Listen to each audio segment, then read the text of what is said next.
भगवान, क्या मारवाड़ी सच्ची ऐसे गजब के लोग हैं?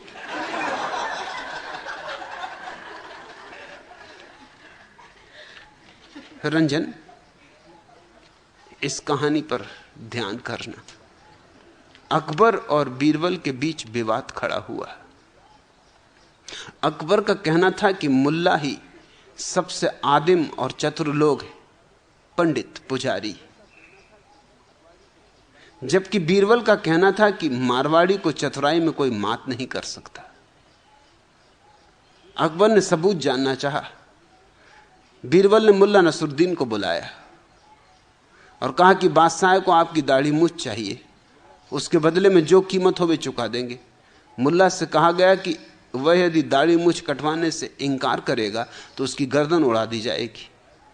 मुल्ला ने पहले तो बड़ी दलीलें दी और गिड़गिड़ाया कि दाढ़ी मूछ ना काटी जाए महाराज, मैं मुल्ला हूं, धर्म गुरु हूं, दाढ़ी मूछ कट गई तो मेरे धंधे को बड़ा नुकसान पहुंचेगा। अरे दाढ़ी मूछ कट गई तो कौन मुझे मुल्ला समझेगा? इस पे तो मेरा सारा व्यवसाय टिका है। मगर बीरबल ने कहा कि फिर समझ ले, तैयार हो जा, अगर दाढ़ी मूछ बचानी तो गर्दन कटेगी। मुल्ला ने भी सोचा कि दाढ़ी मूछ की बजाय गर्दन कटवाना तो महंगा सौदा है, इससे दाढ़ी मूछ ही कटवा लो, फिर उगाएगी, गर्दन थोड़ी दोबारा उगेगी। अरे दाढ़ी मूछ 2-4-6 महीने की बात, भग जाएंगे कहीं, छिप जाएंगे कहीं हिमालय की गुफा में, 4-6 महीने में फिर उगाएगी। सो धमकाने की वजह से वो राजी हो गया। घबराहट के मारे उसने कोई कीमत भी मांगना उचित नहीं समझा कि जान बची लाखों पाए। जल्दी से दाढ़ी कटवाई और भाग गया जंगल की तरफ। बीरबल ने फिर धन्नालाल मारवाड़ी को बुलवाया।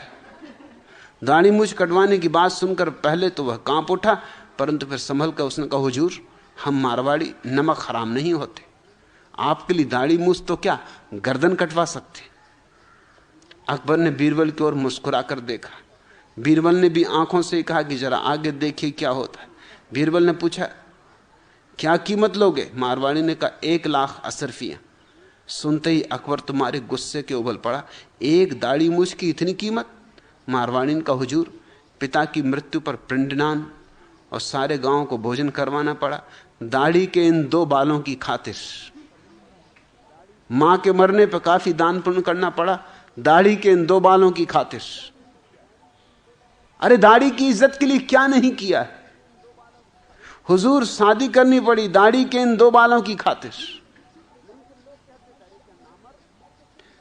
नहीं तो लोग कहते थे अरे क्या नामर्द। सो मर्द सिद्ध करने के लिए शादी तक करनी पड़ी। हुजूर, कैसे कैसे कष्टों में पड़ा, आपको क्या पता, क्या क्या गिनाऊं। बच्चे पैदा करने पड़े दाढ़ी के इन 2 बालों की खातिर। आज दर्जनों बच्चों की कतार लगी, उनका खाना पीना, भोजन, खर्चा, हर तरह का उपद्रव सह रहा हूं दाढ़ी के इन 2 बालों की खातिर। फिर बच्चों की शादी, पोते पोती, इन पर खर्च करना पड़ा दाढ़ी के इन 2 बालों की खातिर। और अभी परसों पत्नी की जिद के कारण हमारी शादी की 50वीं सालगिरह पर खर्च हुआ, सो दाढ़ी के इन 2 बालों की खातिर। अकबर कुछ करने ना पाया और कीमत चुका दी। दूसरे दिन अकबर ने नाई को मारवाड़ी के घर दाढ़ी मूछ कटवाने के लिए भेजा, तो मारवाड़ी ने उसे मना कर दिया और कहा, खबरदार, अगर बादशाह सलामत की दाढ़ी को हाथ लगाया, बादशाह अकबर की दाढ़ी में हाथ डालते हुए शर्म नहीं आती? नाई को उसने खूब धमकाया और घर से बाहर निकाल दिया। नाई ने आकर अकबर से शिकायत की तो अकबर का गुस्सा आसमान छूने लगा। वो बीरबल पे भी बड़ा नाराज हुआ। तुरंत मारवाड़ी बुलाया गया। बीरबल ने पूछा कि जब दाढ़ी बिक चुकी है तो अब उसे कटवाना क्यों नहीं देता?